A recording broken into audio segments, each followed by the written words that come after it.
धाराशिव जिल्ह्यातील सीना कोळेगाव धरणातून 1 लाख क्युसेकने पाण्याचा विसर्ग, नदीकाठच्या गावांना सतर्कतेचा इशारा।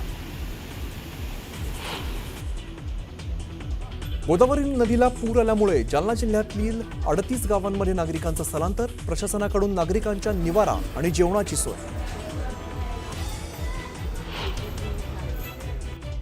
नांदेडमध्ये गोदावरी नदीची पूरस्थिती कायम, गोदाकाठावरील हजारो हेक्टरवरील पिकं पाण्याखाली, शेतकरी संकटात, नुकसान भरपाई देण्याची मागणी। अतिवृष्टीमुळे लासलगाव निफाड तालुक्यात मका कांदा पिकाचं नुकसान, शेकडो हेक्टरवरील पिकांचं नुकसान झाल्यामुळे शेतकरी संकटात।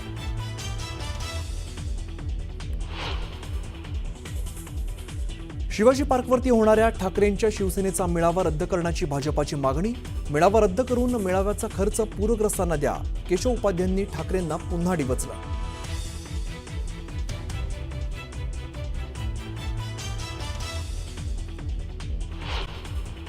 आता बघूया पावसाच्या वेगवान घडामोडी। नांदेडमध्ये गोदावरी नदीला पूरस्थिती अजूनही कायम आहे। गोदावरीत मोठ्या प्रमाणात विसर्ग सुरू आहे, त्यामुळे नदीकाठच्या परिसरात पाणी साचलंय। लासलगाव निफाड भागात अतिवृष्टीचा फटका बसलाय। ब्राह्मणगाव विंचूर परिसरात मका आणि कांदा शेतात पाणीच पाणी झालंय।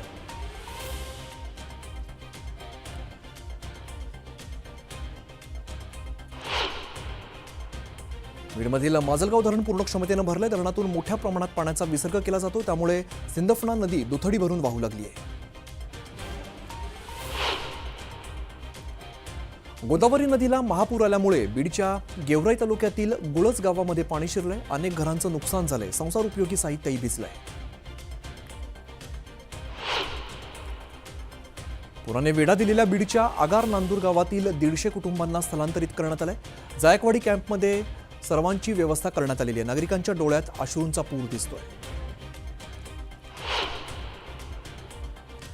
जायकवाडी धरणातून गोदावरी नदीपात्रात मोठ्या प्रमाणात पाण्याचा विसर्ग करण्यात येतोय। बीड जिल्ह्यामध्ये पूरस्थिती निर्माण झाली आहे, त्यामुळे गेवराई तालुक्यातील आगर नांदूर गावचा संपर्क तुटलाय।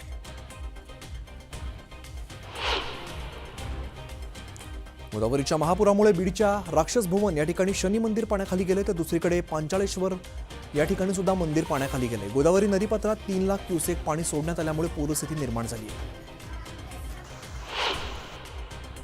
बीडच्या आष्टी तालुक्यात जोरदार पाऊस झाल्यामुळे सीना, मेहकरी, कांबळी नद्यांच्या संगमावरती पूरस्थिती निर्माण झाली आहे। सांगवी आष्टी परिसरातील चोपन वस्ती ते हिंगणी वस्ती परिसरातील 13 शेतकरी आणि लहान मुलं अडकलेली होती, त्यांना एनडीआरएफच्या जवानांनी रेस्क्यू ऑपरेशन करत बाहेर काढलं। बीड जिल्ह्यात नाथसागर धरणातून गोदावरी नदीपात्रात सोडलेल्या पाण्यामुळे बीड जिल्ह्यातील नागझरी गावातील शाळा, अंगणवाडी आणि घरं पाण्याखाली गेली आहेत। गावातील नागरिकांना प्रशासनानं सुरक्षित ठिकाणी हलवलंय। गोदावरीला आलेल्या महापुराचा फटका बीड जिल्ह्याला बसलाय। जिल्ह्यातील राजापूर गावात पुराचं पाणी शिरलंय। संपूर्ण गावाला पुरानं वेढा दिलाय। गावातील राजेश्वर मंदिरही पाण्याखाली गेलंय। सोलापूर विजयपूर राष्ट्रीय महामार्गावरील वाहतूक पुन्हा एकदा बंद करण्यात आली आहे। हत्तूर पूल पूर्णतः पाण्याखाली गेल्यामुळे दोन्ही बाजूची वाहतूक बंद करण्यात आली आहे। सोलापूरच्या बार्शी तालुक्यातील चांदणी नदीच्या पुरात अनेक गावांना फटका बसला। नदीवरील पूल पाण्याखाली गेल्यामुळे विद्यार्थ्यांचे हाल झालेत। मुलांना खांद्यावरती घेऊन जाण्याची वेळ पालकांवरती आली आहे। अहिल्यानगरमध्ये झालेल्या मुसळधार पावसामुळे सीना नदीला पुन्हा एकदा महापूर आलाय। माढा, करमाळा, मोहोळ, उत्तर सोलापूर आणि दक्षिण सोलापुरातील अनेक गावांना पुन्हा एकदा पुराचं पाणी शिरलेलं आहे, त्यामुळे प्रशासनाकडून नागरिकांना सतर्कतेचा इशारा दिलाय। जायकवाडी आणि माजलगाव धरणातून होत असलेल्या पाण्याच्या विसर्गामुळे परभणीत गोदावरी दुथडी भरून वाहू लागली आहे। गोदावरी नदीने धोक्याची पातळी ओलांडली आहे। नांदेड शहराजवळून वाहणाऱ्या आसना नदीला पूरस्थिती अजूनही कायम आहे। नदीकाठची हजारो हेक्टर शेती पाण्याखाली गेली आहे। नदीच्या बॅकवॉटरचा फटका अनेक गावांना बसलाय। नांदेडमध्ये गोदावरी आणि आसना नदीला पूरस्थिती अजूनही कायम आहे। गोदावरी नदीत पाण्याची आवक वाढल्यामुळे मोठ्या प्रमाणात विसर्ग सुरू आहे, त्यामुळे नदीकाठच्या भागात पाणी साचलंय। जायकवाडी धरणातून पाण्याचा विसर्ग वाढवण्यात आलाय, त्यामुळे नांदेडमध्ये खबरदारीचा उपाय म्हणून लाऊडस्पीकरवरती दवंडी देत नदीकाठच्या नागरिकांना सतर्क राहण्याच्या सूचना दिल्यात। मनपाने पूरग्रस्तांसाठी तात्पुरते निवारा केंद्र सुरू केलंय।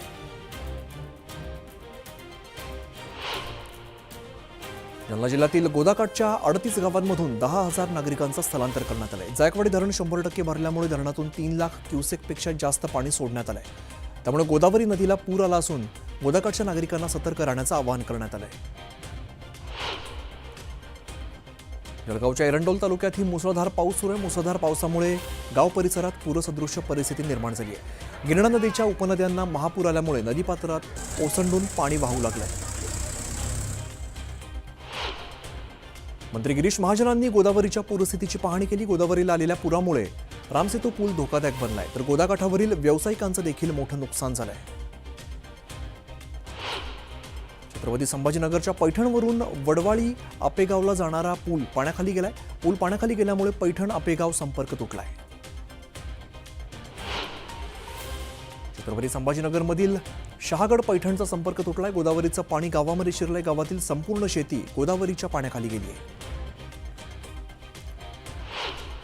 अहिल्यानगर जिल्ह्यातून वाहणाऱ्या गोदावरी नदीला पूर आल्यामुळे नदीकडचे अनेक नागरिक पुराच्या पाण्यामध्ये अडकलेत. नेवासा तालुक्यातील जुने भालगावला पाण्याचा विळखा बसला असून प्रशासन आणि ग्रामस्थांच्या वतीने 49 जणांना सुखरूप बाहेर काढण्यात आलं आहे.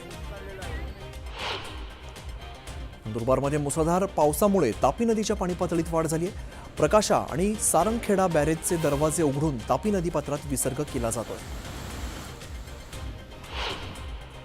मुसळधार पावसामुळे भीमा नदीच्या पाणी पातळीमध्ये वाढ झाली असून भीमा नदीचं पात्र दुथडी भरून वाहत आहे. भीमा नदीच्या पात्रात 18,000 क्युसेकने विसर्ग सोडण्यात आलाय. त्यामुळे दौंड शहरातील दशक्रिया विधी घाट आणि महादेव मंदिर पाण्याखाली गेलंय. हिंगोलीच्या सिद्धेश्वर धरणाचे 14 दरवाजे उघडण्यात आले. धरणातून 53,000 क्युसेक पाण्याचा विसर्ग पूर्णा नदीपात्रात सुरू आहे. त्यामुळे पूर्णा नदीपात्रातील पाणी पातळीत मोठी वाढ झाली आहे. धाराशिवच्या सीना कोळेगाव धरणातून 1 लाख क्युसेकने सीना नदीत पाण्याचा विसर्ग सुरू करण्यात आला. दरम्यान गेल्या 38 दिवसात 48 टीएमसी पाणी वाहून गेलंय. सध्याची पूरस्थिती पाहता नदीकाठच्या लोकांना सतर्क राहण्याच्या सूचना दिल्या. धाराशिव जिल्ह्यातील नळदुर्ग किल्ल्यावरचा नरमादी धबधबा ओसंडून वाहू लागलाय. धबधब्याने अकराळ विक्राळ रूप धारण केलाय. जायकवाडी धरणातून मोठ्या प्रमाणात विसर्ग सुरू करण्यात आला असून जायकवाडी धरणाचे दरवाजे 12 फुटाने उघडण्यात आले. विसर्ग वाढवण्यामुळे पैठण शहरात पाणी शिरलंय. पश्चिम घाटासह कोयना धरण क्षेत्रात कोसळलेल्या जोरदार पावसामुळे कोयना धरणाचे टप्प्याटप्प्याने 3 फुटांनी दरवाजे उघडण्यात आलेले. दरवाजे पाऊस ओसरू लागल्यानंतर पुन्हा बंद करण्यात येत आहेत. कोयना धरणाचे दरवाजे 3 फुटांवरून 2 फुटांवरती आणण्यात आले. मुंबईकरांना पाणीपुरवठा करणारे 7ही तलाव तुडुंब भरून वाहू लागल्यामुळे वर्षभराच्या पाण्याची चिंता मिटली आहे. 7ही तलावात 99.46% जलसाठा कायम आहे. मुंबईला रोज होणारा पाणी पुरवठा पाहता हे वर्षभर पाणी पुरेल. यामुळे यावर्षी पाणी कपातीचं संकट दूर होणार आहे. शहापूरमध्ये मुसळधार पाऊस पडत असून भातसा धरणाचे 5 दरवाजे उघडण्यात आले. शहापूर तालुक्यासह मुरबाड, किनवली, डोलखाम या सगळ्या गावात 150 पेक्षा जास्त गावांचा संपर्क तुटलाय. परभणीतील पीक नुकसानाची दाहकता समोर आली आहे. सोयाबीन, मूग, उडीद, कापूस यासारखी सगळी पिकं पूर्णपणे नष्ट झाली आहेत. मनमाड, मालेगावसह चांदवड भागात पावसानं उसंत घेतली असली तरी पावसाने पिकाचं नुकसान मोठ्या प्रमाणात झालं. अतिवृष्टीमुळे होत्याचं नव्हतं झाल्यामुळे शेतकरी हतबल झाला आहे. अतिवृष्टीमुळे नागपूर जिल्ह्यातील काही भागात संत्र, मोसंबी आणि खरीप पिकांचं नुकसान झालंय. महसूल मंत्री चंद्रशेखर बावनकुळे यांनी अतिवृष्टीमुळे झालेल्या भागातील नुकसानाची पाहणी केली.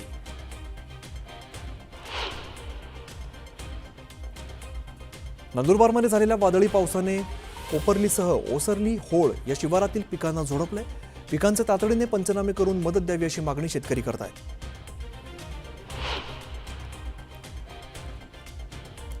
अहिल्यानगरमध्ये पावसाने जनावरं, राहती घरं आणि शेती पिकाचं प्रचंड नुकसान झालंय. पावसाने उघडीप दिली असली तरी सुद्धा करंजी आणि शेगावच्या काही भागात अजून सुद्धा पिकं पाण्याखाली आहेत. अकोल्यात ही अतिवृष्टीने हाहाकार माजवलाय. बार्शी टाकळी तालुका दुष्काळाच्या नुकसानीतून वगळण्यात आल्यामुळे शेतकरी संतप्त झाले. आमदार हरीश पिंपळे यांच्या घरासमोर साखळी उपोषणाचा इशारा दिलाय. जळगावच्या एरंडोलमध्ये अंतुर्ली शिवारात झालेल्या मुसळधार पावसामुळे मक्याचं पीक पावसाच्या पाण्यात भिजून जमीनदोस्त झालंय. शेतकऱ्यांवरती पुन्हा एकदा आर्थिक संकट कोसळलंय. आगामी खरीप हंगामातही धोक्यात आलाय. जायकवाडीच्या धरणातून गोदावरी नदीपात्रात 2.5 ते 3 लाख क्युसेक पाण्याचा विसर्ग केला जातो. त्यामुळे बीडच्या गेवराई, माजलगाव, परळी तालुक्यात पूरस्थिती निर्माण झाली आहे. त्यामुळे शेकडो एकर जमीन पिकासह पाण्याखाली गेली आहे. धुळे जिल्ह्यात गेल्या 2 दिवसांपासून मुसळधार पाऊस होत असून परतीच्या पावसाचा खरीप पिकांना फटका बसलाय. जोरदार पाऊस झाल्यामुळे शेतामध्ये पाणी साचलंय. पावसामुळे संपूर्ण कापूस पीक भिजलंय. अमरावतीत भाजप नेत्या नवनीत राणांनी शेतीच्या बांधावरती जात नुकसानग्रस्त भागाची पाहणी केली. यावेळेला राणांनी थेट कृषी मंत्री दत्तात्रय भरणेंशी संवाद साधलाय. दिवाळीपूर्वी शेतकऱ्यांना नुकसान भरपाई देण्याची मागणी नवनीत राणांनी केली. गोंदिया जिल्ह्यात गेल्या 3 ते 4 दिवसांपासून पाऊस सुरू आणि या पावसामुळे खळबंदा जलाशयाचा कालवा फुटला आणि परिसरातील शेतकऱ्यांच्या धान पिकाचं मोठं नुकसान झालंय.